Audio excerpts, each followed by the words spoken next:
With LCBO workers now on strike, local bars and restaurants find themselves in an awkward position. But there may be a lifeline.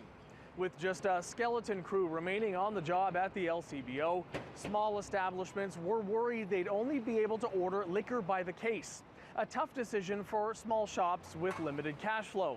But Friday morning, the LCBO announced it would operate 5 locations across Ontario to the restaurant and bar sector for single bottle purchases, along with provisions for businesses far away from one of those 5 stores. Both the industry associations representing bars and restaurants across both Ontario and Canada telling us alcohol sales are a big piece of the revenue pie, and many operators are still recovering from a rough few years. It is not uncommon that you're going to find a restaurant where maybe 30% or so of the revenue comes from alcohol. That could be maybe a third beer, it could be a third wine, it could be a third spirits. But nonetheless, alcohol is a significant part of the revenue formula for a lot of these restaurants, many of whom are teetering. These have been tough years. Again, it's not just the pandemic, it's the food inflation, and hopefully it's not going to be a lengthy strike. Because if it's a lengthy strike, we have to look at other plants, and LCBO and the government need to look at other distribution channels from other provinces, from United States.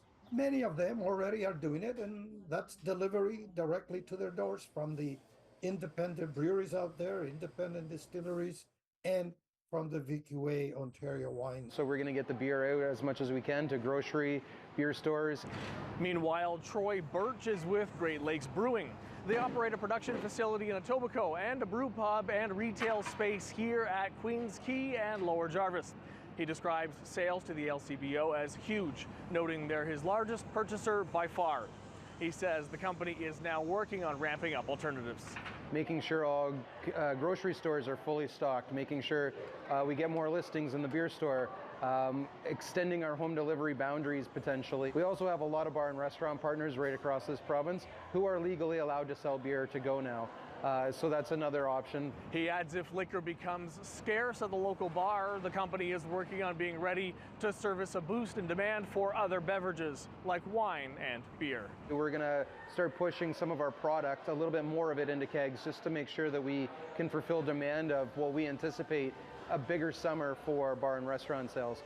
In a written statement to City News, the president of the Ontario Craft Brewers says, in part, this is the busiest time of year for these small businesses and will hurt local jobs and local communities. This also underscores the need for retail expansion so that craft beer can be on more local shelves and brewers have more ways to get their beer to consumers. In downtown Toronto, David Zura, City News.